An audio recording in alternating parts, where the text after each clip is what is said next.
कार्यक्रम जॉय स्मायर मिनिस्ट्रीच्या भागीदारांमुळे आणि मित्रपरिवारांमुळे शक्य झाला आहे.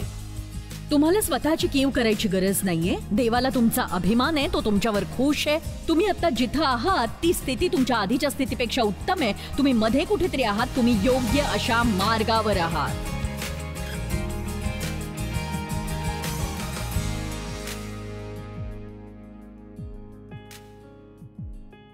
अवघ्या गलतीकरांमध्ये हेच सांगितलंय की येशूने प्राण देऊन आपल्याला जुन्या करारातील नियमांमधून मुक्त केलेला आहे. नैतिक नियमांमधून नव्हे, नैतिक किंवा सामाजिक नियमांमधून नव्हे, तर विधींच्या सर्व नियमांतून आणि अर्पणाच्या नियमांतून पूर्णपणे सोडवलंय. काल काही थोड्या गोष्टी मी वाचल्या आणि मी हे पाहिलं की एका कर्मठ व्यक्तीला जेव्हा एखादं सत्य कळतं आणि ती त्या सत्याला घट्ट धरून राहते तेव्हा ती त्या नियमात बांधू लागते. म्हणजे ते असं की जसं 10 आज्ञांविषयी आहे आणि एक कर्मठ व्यक्ती त्या 10 आज्ञांमधून 2200 नियम लोकांनी पाळावेत म्हणून बनवते. आणि खरोखर आपण या गोष्टी पूर्णतः समजू शकत नाही की ख्रिस्ताने क्रूसावर प्राण देऊन पूर्ण झाले म्हटलं तेव्हा किती गोष्टी साध्य केल्या. त्याला म्हणायचं होतं की संपूर्ण जुनी व्यवस्था समाप्त झाली आहे आणि आता देवाची सेवा नियमशास्त्राखाली करणं गरजेचं नाही आहे आणि चूक झाली असता शिक्षा होईल अशी भीती बाळगायची अजिबातच गरज नाही आणि आपल्याला अपराधी भावनेखाली राहायची गरज नाही. आणि आता कृपेच्या युगामध्ये काहीतरी नवीन गोष्ट घडून आलेली आहे आणि आपलं तारण कृपेनं झालंय, नियमशास्त्राच्या कर्मांनी नाही. याचा अर्थ असा नाही की नियम अगदीच रद्द झालेला आहे. विधींविषयी बोलत नाही, पण आपण हत्या करू शकत नाही, आपण खोटं बोलू शकत नाही, आपण चोरी करू शकत नाही आणि अशा बऱ्याच गोष्टी नियमशास्त्रात होत्या ज्या चांगल्या होत्या. पण समस्या ही की त्या पाळण्याची क्षमता लोकांमध्ये नव्हती. त्यांनी कितीही आज्ञापालन केलं असलं तरी ते एका गोष्टीत चुकले तर सगळ्या गोष्टीत चुकल्याचा दोष त्यांच्या पदरी पडायचा. त्यांनी कितीही प्रयत्न केला तरी ते कधीच नियम पाळून देवाची शांती स्वप्रयत्नांनी प्राप्त करू शकत नव्हते. आणि त्यामुळे सुवार्ता त्यांच्यासाठी एका अविश्वसनीय बातमीसारखी होती आणि ती सगळ्यांसाठीच होती. ज्यांना पौलाने सुवार्ता सांगितली ते मूर्तीपूजक लोक होते, ते विदेशी होते, यहुदी नव्हते. आणि बघा, बऱ्याचदा तुम्ही आधी काही शिकला नसाल तर नव्या गोष्टी शिकणं सोपं असतं, पण जुन्या गोष्टी आधी सोडून देऊन मग नवीन गोष्टी शिकणं हे तितकं सोपं नसतं. म्हणजे समजा तुम्ही कर्मठ धार्मिक रीतिरिवाजात वाढला असाल आणि किती जण असे वाढले, तुम्ही कर्मठ गोष्टींमध्ये वाढला आहात असे किती जण आहेत. बघा, ज्या गोष्टी तुम्हाला वर्षानुवर्ष सांगण्यात आल्या आहेत त्या गोष्टी तुम्ही करत आला असाल आणि त्या गोष्टी तुम्ही अचानक सोडल्या तर तुम्हाला दंडाची भीती वाटत असेल. एका रात्रीत तुम्ही त्यावर मात नाही करू शकत, त्यासाठी फार मोठा काळ जावा लागेल. आणि मी अपराधी भावनेचं ओझं घेऊन मोठी झाले. माझे वडील खूप तापट होते, त्यामुळे ते त्यांचा राग दिसेल त्या प्रत्येक व्यक्तीवर सतत काढायचे, पण त्यांच्या रागाचं कारणच कळायचं नाही. ते रागात असायचे, त्यामुळे आम्ही सगळे बाबांनी चिडू नये म्हणून आटापिटा करायचो. आणि अशा परिस्थितीमध्ये देवाबरोबर माझं नातं जुळत गेलं आणि मी रोज अपराधीपणाच्या भावनेने ग्रस्त असायचे, कारण जे काही मी करायला हवं होतं त्यातलं काहीच करणं मला जमत नव्हतं. आणि मला काय म्हणायचं ते कळतंय का तुम्हाला? बघा, एक गोष्ट मला आज तुम्हाला सांगायची. आज तुम्ही आपल्या जीवनात हा निर्णय घ्या की तुम्ही देवाला बिलगून राहाल. म्हणजे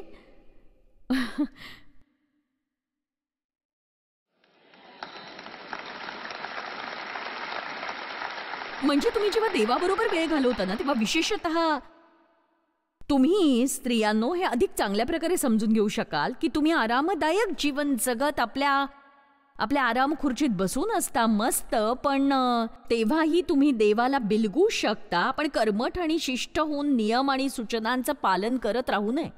बघा, अनेक लोक स्वतःसाठी काही नियम स्वतःच तयार करतात आणि त्यापैकी एक नियम आहे बायबल वाचणं. ते म्हणतात की रोज बायबल वाचा, तुम्ही रोज बायबल वाचा, रोज बायबल वाचा. पण आपण असं म्हणायला हवं की वचनाभ्यास रोज करा. आणि बऱ्याचदा ज्या वचनाची तुम्हाला गरज असते ते तुम्हाला मिळतं शास्त्राभ्यासाच्या एखाद्या पुस्तकात, ज्यात त्या वचनाचा सखोल असा अभ्यास असतो. कालच मी म्हटलं की मी आज सकाळी माझं बायबल वाचलं नाही, आणि हे ऐकून अनेकांच्या भुवया उंचावल्या. मी इथे येऊन शिकवते आणि तू वाचलं नाहीस? तू आज बायबल वाचलं नाहीस? बघा, कधी कधी मला जे वाचावंसं वाटायचं ते न वाचता मी स्वतःला इतर अध्याय वाचायला भाग पाडत होते, कारण जर मी स्वतःवर तशी जबरदस्ती केली नसती तर मला दिवसभर दोषी भावनेत राहावं लागलं असतं. आणि बघा, त्याऐवजी मी एक पुस्तक वाचते आज, आणि त्यातून देवाचा आवाज कसा ऐकायचा हे सत्य मी जाणून घेतेय. आणि कालचं अध्ययन करण्यासाठी पवित्र आत्म्याने मला मार्गदर्शन केलं अशी माझी भावना होती. पण आता मी माझं बायबल रोज संध्याकाळी वाचते, आणि बघा, मी वचनाचा अभ्यासही करते. जेव्हा मी म्हटलं आज सकाळी मी माझं बायबल वाचलं नाही, तेव्हा मला जी प्रतिक्रिया मिळाली ती, बघा, आपण बायबल रोज वाचायला हवं, दर आठवड्यात चर्चला जायला हवं, हे लक्षात घ्या. पण चांगली कामं करणं, एखाद्याशी चांगलं वागणं हे गरजेचं आहेच. देवाविषयीच्या या उपक्रमात आपण या 3-4 गोष्टी करत राहिलो तर देव रागावणार नाही. पण मुद्दा असा आहे की आपण मूळ आणि महत्वाची गोष्ट विसरू नये. कारण बायबल वाचू नका असं मी कुणालाही सांगणार नाहीये, पण मला म्हणायचं, जोवर कुठल्या तरी स्वरूपात देववचन तुमच्यात वसत नाही तोवर तुम्ही ते नित्य वाचत राहायला हवं. देवाने रागवू नये म्हणून रोज 1 तास प्रार्थना करण्याची गरज नाहीये. लोक तुम्हाला म्हणू शकतात की तासभर सुद्धा प्रार्थना होत नाही. एक काळ असा होता की जगभर 1 तास प्रार्थना करण्याची मोहीम चालू होती. म्हणजे जगभरात ही मोहीम चालू होती की प्रत्येकासाठी 1 तास प्रार्थना. आणि बघा, जर तुम्ही माझ्यासारखे असाल तर तासभर प्रार्थना करणे एवढे विषयच नसतील, पण तुम्ही तेवढ्या गोष्टी गोळा कराल आणि तुमच्या सोबतीच्या लोकांना कळवाल आणि तुमच्या प्रार्थनेत बोलत राहाल, आणि मग ती फक्त पोपटपंची होईल, ते मनापासून नसेल. मग त्याचा उपयोग काय? कोणी ऐकतंय का माझाच? मला काय म्हणायचं कळतंय ना? बघा, आमच्या चर्चमध्ये एकदा एक प्रार्थनेची वीर आली होती आणि ती 4 तास कशी प्रार्थना करते ते आम्हा सगळ्यांना सांगत होती. ती स्त्री फारच आध्यात्मिक वाटत होती, ती महान अभिषिक्त आहे असं वाटत होतं. तेव्हा तिच्यासारखं वागण्याचा मी विचार केला. चला आता, तिने केलं तसं मी केलं तर मलाही तिच्यासारखाच अभिषेक प्राप्त होईल. पण ते खरं नसतं. होय, तर लोक जे करतात तसं देव तुम्हाला करायला सांगत नाही. प्रत्येकासाठी देवाची एक वेगळी योजना असते आणि त्याप्रमाणे आपण ते करायला हवं. आणि जेव्हा तुम्ही त्याची आज्ञा पाळता त्याचा अभिषेक, त्याचं सामर्थ्य तुम्हाला मिळतं. एक सांगू, जेव्हा तुम्ही आत्म्याच्या प्रेरणेने चालता तेव्हा ते थोडं भीतीदायक वाटतं, कारण तुम्हाला तुमच्या नेहमीच्या नियम आणि सूचनांच्या कक्षेबाहेर जावं लागतं. आणि तेव्हाच तुम्ही स्वतंत्र होता, तेव्हाच तुम्ही देवाला बिलगायलाही शिकता. मी अनेक वर्ष दोषी भावनेत खितपत काढली आहेत आणि मला हेही कळत नव्हतं की ती दोषी भावना कशाची येते. काहीतरी चुकलंय असं वाटायचं. दोषी भावनेने मला ग्रासलं होतं. जर मला दोषी वाटलं नाही तर मला पाप वाटायचं, कारण मला सतत दोषी भावनेत जगायची सवय झाली होती. आणि मी तुम्हाला एक गहन सत्य सांगू का? मला मुळीच दोषी वाटत नाही.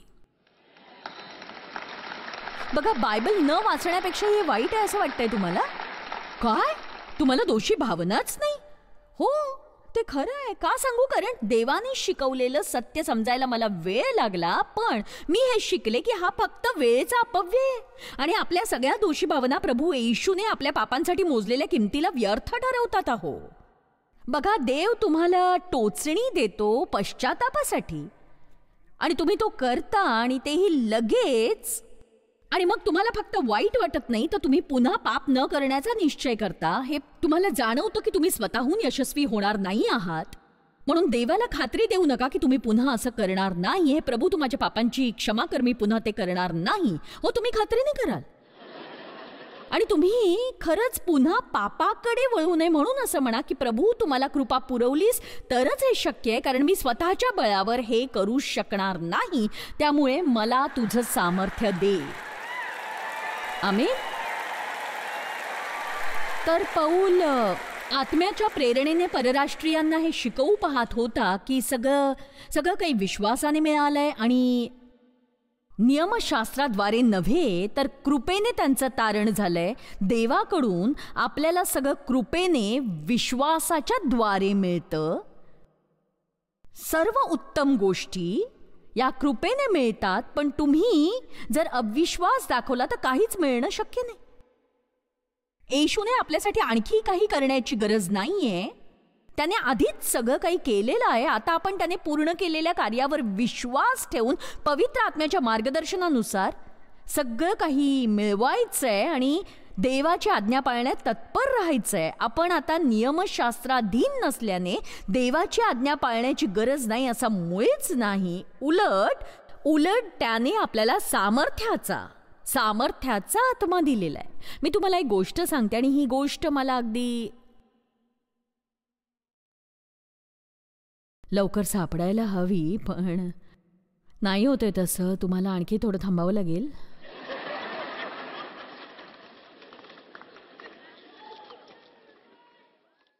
सापडली. बिल नावाचा एक माणूस अतिशय दुष्ट आणि पापी होता आणि त्याचा मित्र त्याला म्हणाला, बिल, मला तुझी कीव वाटते, कारण ख्रिस्ती असल्यामुळे तुझ्या आवडीच्या गोष्टी तुला सोडाव्या लागल्यात. आणि बिल म्हणाला, अरे मला हवं तेव्हा मी पिऊ शकतो. मला आवडेल ते चित्रपट मी बघू शकतो. मी जुगार खेळू शकतो. मी लोकांची वाटेल तेव्हा वाईट वागू शकतो. त्याचा मित्र अतिशय गोंधळला आणि त्याला म्हणाला, पण ख्रिस्ती असताना तू हे सगळं कसं करू शकतोस? बिल म्हणाला, अरे तुला कळलं नाही, मी ते करत नाही कारण ते करण्याची मला इच्छाच नाही. देवाने नव्या इच्छा दिल्यात मला. बघा, चर्चला न गेल्याने मी फार मोठ्या संकटात सापडेन या भीतीने मी चर्चला जावं अशी देवाची इच्छा नाही. माझी इच्छा आहे म्हणून मी तिथे जायला हवं. मी संकटात सापडू नये म्हणून मी वचनाचा अभ्यास करावा अशी देवाची इच्छा नाही, तर मी ते आवडीने वाचावं अशी देवाची इच्छा आहे. बघा, हे सत्य आहे की देव आपल्याला नवीन आवडी देतो, पण जर तुम्ही हावरटांच्याच गर्तेत राहिलात तर तुम्हाला ते कधीच कळणार नाही की तुमचं पाचारण नेमकं काय आहे. आणि तुम्ही सगळं काही नीट करू इच्छित असता, देवाला खुश करून छान वागू इच्छित असता तुम्ही, पण तसं नसतं तर आज तुम्ही इथे बसून वचन ऐकलं नसतं. तेव्हा स्वतःची कीव करायची नक्कीच गरज नाहीये. देवाला तुमचा अभिमान आहे, तो तुमच्यावर खुश आहे. तुम्ही आता जिथे आहात ती स्थिती तुमच्या आधीच्या स्थितीपेक्षा उत्तम आहे. तुम्ही मध्ये कुठेतरी आहात आणि तुम्ही योग्य अशा मार्गावर आहात. खुशखबर ऐका, तुम्ही अजून पोचला नसाल परिपूर्णतेच्या स्थितीपर्यंत. तुम्ही पोहोचला नसाल तरी चालेल आणि मी तुम्हाला निराश नाही करणार, कारण तुम्ही या देहात, या शरीरात असेपर्यंत ते शक्य नाही. नक्कीच. बघा, पण येशू येऊन आपल्याला इथून घेऊन जाईपर्यंत आपण चुका करतच राहणार आहोत. पण देव त्यामुळे आश्चर्यचकित होणार नाही. आपण काय आहोत हे जाणूनही त्याने आपल्यावर प्रीतीच केली आहे. आमेन. त्याला वाटतं की आपली आत्मिक प्रगती व्हायला हवी. त्याची तेवढीच इच्छा आहे आणि आपण त्याची इच्छा जाणावी अशी त्याची इच्छा आहे. आणि म्हणून तुम्ही त्याची इच्छा पूर्ण करून त्याला खुश करा, आनंदी करा. त्याला तेवढंच हवंय. मी देवाला कसं प्रसन्न करू? देवाची तुमच्याकडून एकच अपेक्षा आहे की तुम्ही त्याने पाठवलेल्यावर विश्वास ठेवावा. तर आपण पुन्हा जाऊ गलतिकरास 4 मध्ये एका मिनिटामध्ये बघूया. गलतिकरास अध्याय 4 वचन 21 ते 26. जे तुम्ही नियमशास्त्राधीन व्हायला पाहता ते तुम्ही नियमशास्त्र ऐकत नाही काय? कारण शास्त्रात असे लिहिले की अब्राहमाला 2 मुलगे होते, एक दासीपासून झालेला व एक स्वतंत्र स्त्रीपासून झालेला. तरी दासीपासून झालेला देह स्वभावानुसार जन्मला आणि स्वतंत्र स्त्रीपासून झालेला वचनामुळे जन्मला. या गोष्टी दृष्टांत रूप आहेत. त्या 2 स्त्रिया म्हणजे 2 करार होते आणि ते जुन्या कराराचं आणि नवीन कराराचं प्रतीक आहे. हागार ही अरबस्थानातील सिनाय पर्वत होय आणि ती हल्लीच्या यरुशलेमेच्या जोडीची आहे. ती आपल्या मुलाबाळांसह गुलामगिरीत आहे. वर असलेली यरुशलेम स्वतंत्र असून ती आपली माता आहे. आता मी इथेच थांबणार आहे आणि मी तुम्हाला या पुढची गोष्ट सांगणार आहे. अब्राहम असा मनुष्य होता ज्याच्याबरोबर देवाला करार करावासा वाटला आणि देवाने त्याला आपलं गणगोत सोडून त्याच्या मागे यायला लावलं आणि तेही अशा ठिकाणी ज्याविषयी त्याला मुळीच कल्पना नव्हती आणि त्याचं कुटुंब हे मूर्तीपूजक होतं. आणि त्याच्या जीवनात देवाचं कार्य होण्यासाठी त्यांच्या प्रभावाखालून त्याने निघणं गरजेचं होतं. आणि बघा, तुम्ही आता नीट ऐका, काही जणांच्या जीवनात देव असं महान कार्य करू इच्छितो की ज्याची तुम्ही कल्पनाही केली नसेल कदाचित, आणि तुमच्यासाठी त्याच्या योजना फार अगम्य अशा असतात, पण त्या सिद्धीस देण्यासाठी तो तुम्हाला काही गोष्टींपासून वेगळं करत असतो.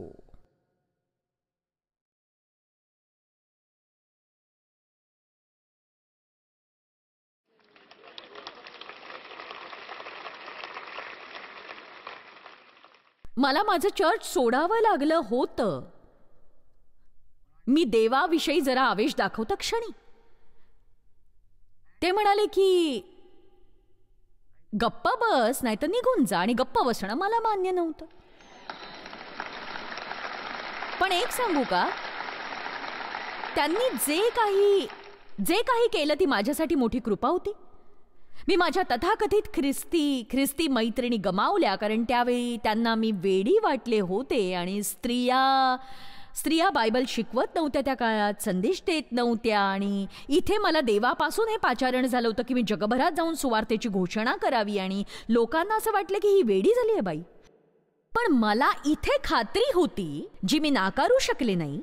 तुम्हाला इथे जे कळलंय ते करण्याची इच्छा आहे का, की त्याऐवजी इतर लोक जे सांगतात ते तुमच्या मनात नसतानाही किंवा तुमची इच्छा नसतानाही तुम्ही करत राहता? मला आश्चर्य वाटतं, बरेच लोक कमिटीवर येतात आणि काहीतरी करतात कारण त्यांना भीती वाटते की लोक त्यांच्यावर टीका करतील आणि देव त्यांना जे करायला सांगतो त्या गोष्टी ते करत नाहीत. एकदा एक मुलगी माझ्याकडे आली आणि म्हणाली की जॉयस, मी काय करू सुचत नाही. चर्चमध्ये आमचा एक प्रार्थना गट आहे आणि माझ्या सगळ्या मैत्रिणी तिथे जातात. ती म्हणाली की मला मात्र नाही तिथे जावंसं वाटत. ती म्हणाली की त्यांना या गोष्टी कळत नाही. तुला झालंय तरी काय, तू प्रार्थना का करत नाहीस? पण ती म्हणाली मला काय आवडतं ठाऊक आहे, त्यांच्या मुलांना प्रार्थना करताना पाहणं आवडतं मला. पण तिच्या मैत्रिणी काय म्हणतील या भीतीपोटी तिच्या मनासारखं घडत नव्हतं. जर आपण सगळे पवित्र आत्म्याच्या मार्गदर्शनानुसार चाललो तर देव प्रत्येकाचंच रक्षण करील. कल्पना करा, त्या स्त्रियांना किती आशीर्वादित वाटेल ज्या नेहमी आपल्या मुलांमुळे चिंताक्रांत असतात. त्यांची मुलं प्रार्थना करत असलेली पाहून त्यांना स्वतःलाही सेवा करण्याची प्रेरणा मिळेल. आणि तो एकाला एका गोष्टीत इच्छा देतो, दुसऱ्याला दुसऱ्या गोष्टीची देतो, तिसऱ्याला तिसऱ्या गोष्टीची देतो. जर आपण पवित्र आत्म्याच्या इच्छांना अनुसरलं, आपल्या देहाच्या इच्छांना नव्हे तर हृदयाच्या इच्छांना अनुसरलं, तर आपण सुखी होऊ आणि आपलं जीवन सार्थक होईल. पण बरेच लोक हे करायला घाबरतात. ते पवित्र आत्म्याच्या प्रेरणेने चालण्याऐवजी अटी आणि नियम यांच्या आधारे आपलं जीवन जगणं पसंत करतात. तुम्हाला काय वाटतं, ज्या गोष्टींची मला सवय झाली त्या गोष्टी सोडून देणं माझ्यासाठी इतकं सोपं होतं का? सांगा मला. मी त्यांची ऋणी काय सांगू, कारण त्यांनी मला अक्षरशः देवाकडे लोटलं आणि तोच माझं सर्वस्व असल्याने मी देवाच्या आणखी जवळ गेले. तुमच्यापैकी कोणी अशा गोष्टींना पकडून ठेवलंय का ज्या देवाने तुम्हाला खरं तर सोडायला सांगितलंय? तुम्ही अजूनही अशा लोकांना धरून आहात का ज्यांचा तुमच्यावर वाईट प्रभाव आहे? तुम्ही आजही त्याच चर्चला जाता का जिथे जाऊन तुम्ही काहीच शिकला नाही आहात? मग हा शहाणपणा आहे का सांगा? जिथे तुम्ही वाढाल अशा ठिकाणी का नाही जात तुम्ही? चर्चला जाणं गरजेचं आहे, पण तुम्ही काहीतरी शिकायला हवं. तिथे तुमच्यात वाढ व्हायला हवी, प्रभूशी जवळीक निर्माण व्हायला हवी, देवाच्या सेवेत तुमचा सहभाग असायला हवा. दर रविवारी त्याच ठिकाणी जाऊन बसणं आणि सभा संपेपर्यंत चुळबुळ करणं हे चुकीचं आहे, नाही का? म्हणजे अशा वागण्याने देव नाही प्रसन्न होत आहो. तुमची इच्छा होती म्हणून तुम्ही इथे आलेले आहात. तुमच्या मित्रांनी तुम्हाला गुंगीचं औषध देऊन इथे नाही आणलं, नाही का? ती स्त्री दुसरीकडे बोट दाखवतीये. माझा संदेश झाला की आपण तिला विचारू ती स्वेच्छेने आली आहे की नाही. ती खुशीने आली आहे का सांगा मला. छान, खुशीने आली आहे, छान झालं हे, ठीक आहे. तर अब्राहमाच्या त्या 2 मुलांचं दृष्टांत रूप उदाहरण आपल्या पुढे जीवन जगण्याचे 2 मार्ग ठेवतं खरं तर. आणि एक दैहिक कर्मांनी जगणं, म्हणजे जे फक्त देव करू शकतो ते आपण करण्याचा प्रयत्न करणं, आणि दुसरा म्हणजे देवाची अभिवचनं तुमच्या जीवनात पूर्ण होण्याची वाट बघणं. किती जणांना हे मान्य आहे की देवाची वाट बघून कंटाळल्यामुळे तुम्ही शेवटी स्वतःची योजना राबवू इच्छिता? तुम्ही मनात म्हणता की आता मी मोकळा आहे. तुमच्या पतीचं तारण व्हावं म्हणून तुम्ही माझं पुस्तक घ्याल, त्यातल्या काही ओळी अधोरेखित करून ते त्याच्या आवडीच्या खुर्चीजवळ ठेवाल, नाहीतर तुम्ही माझ्या काही DVDs विकत घेऊन त्या मोठ्या आवाजात वाजवाल.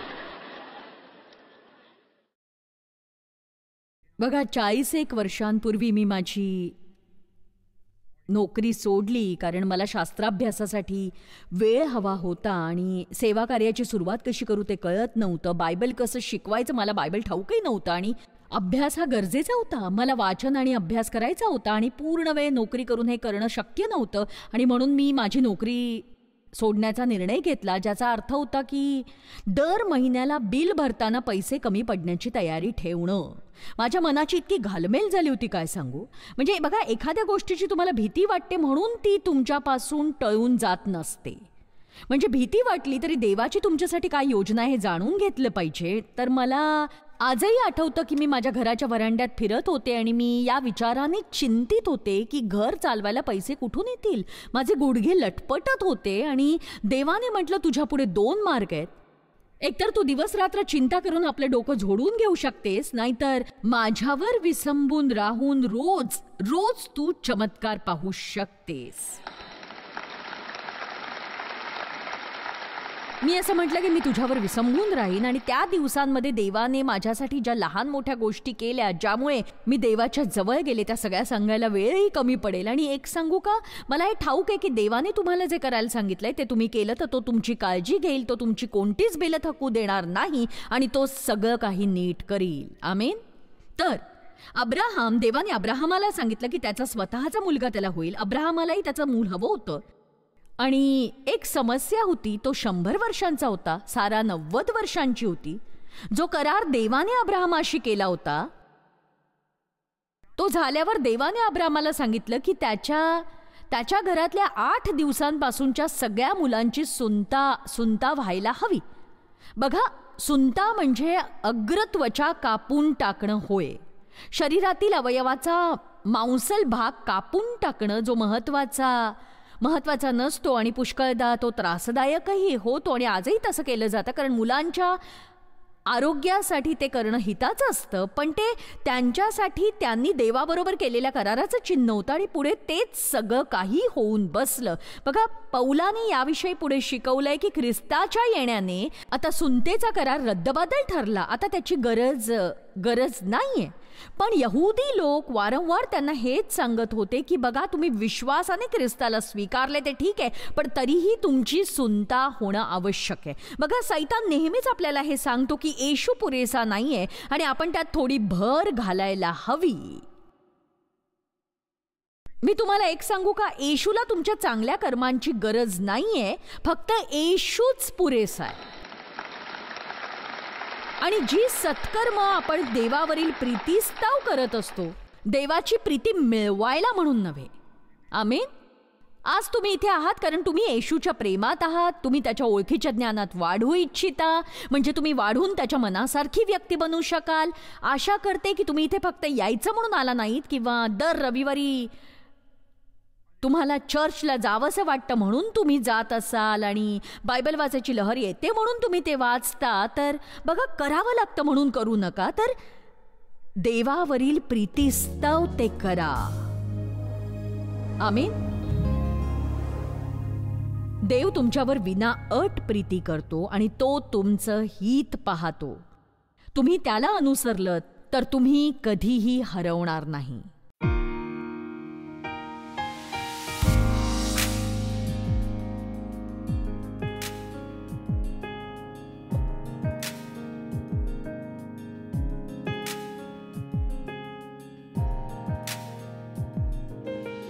हा कार्यक्रम जॉयस मायर मिनिस्ट्रीच्या भागीदारांमुळे आणि मित्र परिवारांमुळे शक्य झाला आहे.